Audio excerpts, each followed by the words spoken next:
Bonjour à tous, c'est Pierre-Alexandre et une petite intro avant de réellement commencer la vidéo que j'ai fait avec Robin et Hightech, que je remercie. Vous avez les liens dans la description pour pouvoir vous abonner. Et donc ce qui fait que malheureusement je m'excuse d'avance de la qualité du son. Normalement c'est passable et ça devrait être plus ou moins agréable. On sent bien sûr que c'est pas naturel, mais je n'ai rien pu faire de mieux que ça. Surtout qu'à un moment donné beaucoup de gens se sont ramenés derrière nous et ça a provoqué beaucoup de bruit. Donc malheureusement et surtout Hightech, en tout cas au moment du montage, semble un petit peu moins bien. Je m'en excuse pour lui, mais j'aurais fait au mieux. J'aurais fait une bonne égalisation pour que ce soit bien compréhensible par rapport aux voix derrière. N'hésitez pas à écouter avec des écouteurs pour mieux l'apprécier. Parce qu'avec des haut-parleurs, ça risque peut-être d'être un peu limité. On passe tout de suite à l'unboxing. Je remercie d'ailleurs Gros Chocobo pendant justement cette prise en main pour montrer le téléphone, qui nous a permis justement de vous le montrer en vidéo et que Robin s'amuse bien avec.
Il va passer comme ça. Oh non, je vais laisser derrière. Tu danses derrière. Je vais laisser derrière. Bonjour à tous, c'est Pierre-Alexandre pour Technoïde et je suis accompagné aujourd'hui de Robin. Comment vas-tu, Robin? Ça va très bien et toi? Ouais, ça va très bien. Donc, pourquoi on te connaît? On devrait te connaître. Ouais, plutôt parce que je fais des vidéos sur YouTube, des vidéos de test de smartphone. Et voilà, j'aime bien. Je fais ça rarement, mais je fais au mieux. Et il est fait très très bien, donc je vous conseille de regarder si vous aimez beaucoup ce qui est très bien fait en termes d'image, vous allez adorer. Et j'ai aussi avec moi Hightech. Salut. Comment vas-tu? Très bien. Et toi? Bah très bien. Donc toi t'es un peu plus spécialiste iPhone. Ouais, un peu. Apple, voilà, t'aimes bien Apple. Ouais, c'est ça. J'ai pas mal commencé sur Apple et maintenant j'essaie de généraliser un peu plus sur le smartphone en général. Un peu plus de tech en général. Ce qui fait qu'aujourd'hui, on va vous parler du Honor View 20 qui aujourd'hui nous a été présenté en grande pompe, lancement mondial en France à Paris. Cette petite chance, et ce fait qu'on va le prendre en main un petit peu pour vous dire ce qu'on en pense à chaud, et après bien sûr on fera nos tests. Alors Robin lui ça prendra à peu près 3 mois pour sortir la prise en main. Ouais, un trimestre en général c'est ça. Ça fait pas beaucoup de vidéos, mais ça vaut le coup. Et Hightech en plus de ça, alors lui il va le faire sur le sol américain.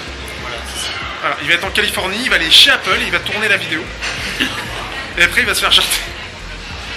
Donc, ce smartphone, alors on va commencer avec toi Robin, qu'est-ce que tu penses du téléphone visuellement? Malheureusement, on a toujours le petit menton en bas. Moi j'attends toujours ce moment où on aura des smartphones Android sans le petit menton en bas. Mais je peux quand même noter qu'il est vachement fin. Et personnellement, voilà, l'idée du trou en haut à gauche, je l'avais déjà proposé. C'était il y a longtemps sur Twitter. Avec à l'époque le PH1, j'avais dit que ce serait cool que le PH2 fasse la même chose. Donc c'est pas le smartphone notch, mais l'essential phone. Déjà tu commences comme ça toi? J'ai posté une image en disant que ça pourrait être cool qu'on ait un petit trou dans l'écran comme ça, c'était peut-être pas possible à l'époque. Et donc voilà, nous avons le premier smartphone qui propose cette idée. Donc ça j'aime bien. Voilà, smartphone haut de gamme en plus de ça. Alors par contre on est avec un écran IPS, pas le choix. Mais voilà, on a un téléphone avec sans encoche pour le coup même. Et ce qui fait que personnellement moi j'apprécie aussi, parce que visuellement c'est quand même beaucoup plus agréable qu'avoir un truc qui dépasse là. Là je trouve ça dégueulasse. Non, je fais le modèle, vas-y, parle.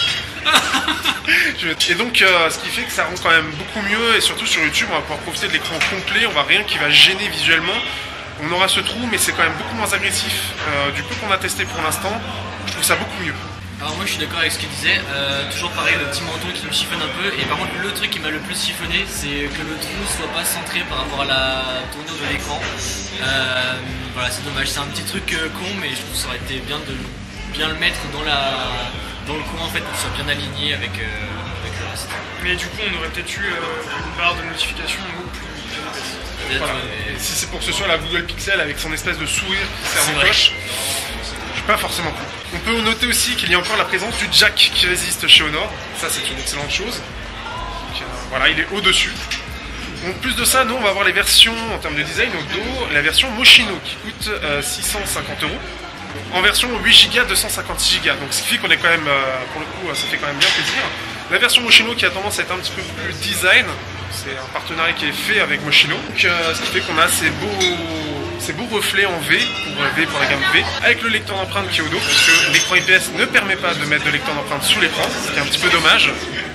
Et on a au dos, alors pour l'instant on a fait quelques petites photos rapidement, on a deux capteurs, un capteur 3D et un capteur de 48 mégapixels ultra clear, enfin en tout cas c'est un des modes qui est proposé, qui va permettre d'améliorer les photos.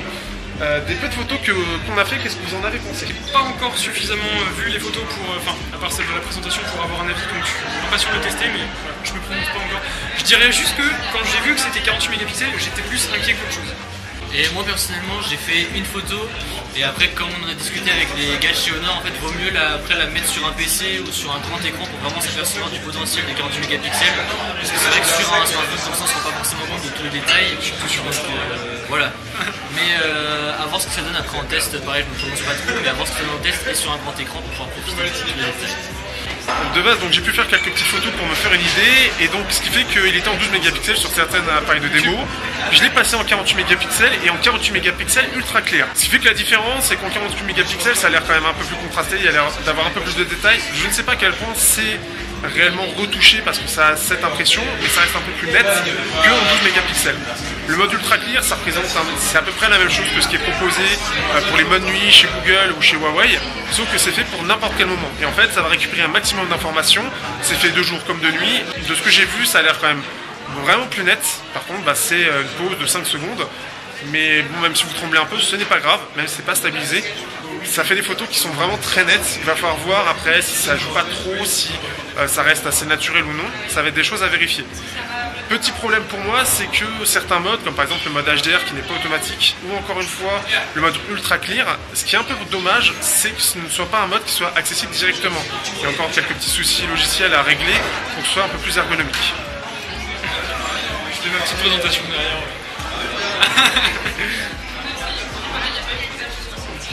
Ce qu'il y a aussi, donc on partage pas mal de petites choses intéressantes par rapport au Mate 20 Pro. On a la supercharge pour recharger l'appareil vraiment rapidement.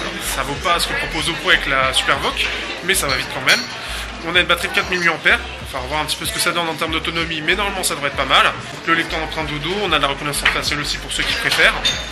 Là, un petit selfie en 25 mégapixels en photo. On a les gestes aussi pour EMUI. Alors on n'est plus sur EMUI d'ailleurs, on est sur Magic UI, puisque Honor va prendre un peu plus la main, donc c'est la même chose que EMUI, sauf que Honor va pouvoir un peu plus écouter sa communauté et mettre plus de fonctions demandées par la communauté. Donc ça se scinde pour être plus à l'écoute et plus proche de sa communauté pour le développement de la ROM. Donc c'est une chose qui va être appréciée, je l'espère, et qui va permettre des choses vraiment différentes de ce que propose Huawei.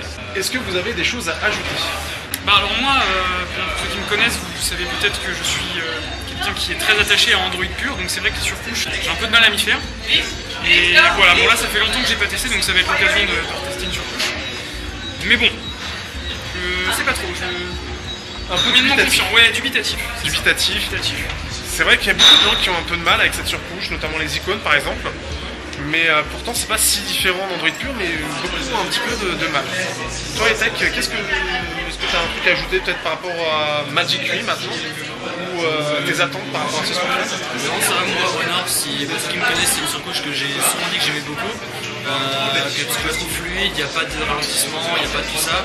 Et vu que, comme Béla dit tout à l'heure, j'aime bien Apple, bah, je suis pas trop perdu, parce qu'il y a certains petits gestes qu'on retrouve, il y a certaines applications qui se ressemblent un petit peu. Donc personnellement, c'est une surcouche que j'aime bien et je me sens pas trop perdu, même si j'ai maintenant plus l'habitude de tester des smartphones Android. Stop, on va dire. D'accord, une dernière chose, ça va être le prix. Puisqu'en France, donc il n'est pas annoncé, alors il a été annoncé lors du lancement à 570 €, mais en France il sera bien à 550 €. Il y a même apparemment un pack en ce moment pour avoir aussi une Honor Watch avec le pack, donc ce qui fait que ça peut être très sympathique, surtout que la Watch a l'air assez bien. Ceux qui aiment bien les smartwatches devraient apprécier. Et vous avez aussi donc la version Moschino, donc celle que l'on a en 8 256 Go au lieu de la version 6 128 qui elle est à 650 €. Qu'est-ce que vous pensez du prix? Personnellement, je trouve pas ça déraisonnable. Au contraire, je trouve que ça reste dans ce qu'on peut voir actuellement. Après, les gens vont peut-être crier au scandale parce qu'on n'a pas d'OLED, on n'a pas de capteur sous l'écran, etc. Mais il faut faire des concessions. Voilà, on a du 48 mégapixels, on a un écran poinçonné ou enfin avec un trou, chose qui n'est pas le cas pour tous les smartphones qui conservent encore une encoche. On a quand même de la recharge rapide, on n'a pas de la recharge sans fil, donc ça compense. Pour moi, je pense que ce serait quand même un prix assez justifié après avoir un test, mais je pense que pour moi, c'est pas un prix déraisonnable. Au contraire, je pense que ça va valoir ce prix après, encore une fois, avoir un test plus complet. Non, mais moi pour ma part, c'est vrai que bon, c'est aligné sur la concurrence, à peu de choses près, OnePlus, etc. C'est vrai que le fait d'avoir la Watch avec, quand on achète l'édition qui va bien, ça fait plaisir. Voilà, c'est momentané, c'est temporaire, donc c'est surtout pour le lancement. Ouais. Et bon, c'est vrai que c'est quand même c'est bien. Et bon, est-ce que voilà, moi, pour ma part, est-ce que je serais prêt à mettre ce prix-là dans un smartphone qui n'a pas Android pur? On verra dans le test. Pour ma part, eh bien, alors il y avait déjà le Honor 8 Pro qui était à 550 € à son lancement, donc ce qui fait qu'on reprend la même chose. Après, forcément, ça risque de faire un peu gueuler puisqu'on dépasse la barre psychologique des 500 € pour beaucoup de gens, puisque le View 10 lui était à 500 €. Donc à voir comment ça va être annoncé. Après, le truc c'est que par rapport au View 10, on sent quand même une nette amélioration. On sent une qualité qui semble beaucoup plus premium, ce qui fait qu'en plus de ça, et puis en plus de ça, on a les 128 Go comme le View 10 à l'époque, mais surtout le Kirin 980 signe aussi une très grosse avancée en termes de puissance, parce que le 970 avait un peu de retard pour le coup, était sorti un peu trop tôt par rapport aux autres, ce qui fait qu'il a avancé un peu de retard. Là, ça a l'air d'être beaucoup mieux, et surtout il est en 7 nanomètres, donc ça va être très intéressant en termes d'autonomie, donc ça va être la chose à vérifier. Sur ce, on vous dit à bientôt, j'espère que vous aurez apprécié d'avoir participé à cette petite vidéo. Yes, bah merci à tous de nous avoir accueillis. Merci d'avoir participé, et donc on vous dira tout dans nos prochaines prises en main et tests qui arriveront très rapidement, je l'espère. Allez, sur ce, à bientôt pour une prochaine vidéo sur technologie, et aussi high-tech, et aussi Robin. Donc n'hésitez pas à vous abonner à leur chaîne pour suivre leurs prochaines vidéos, et vous allez voir, il y en a qui peuvent être très sympathiques.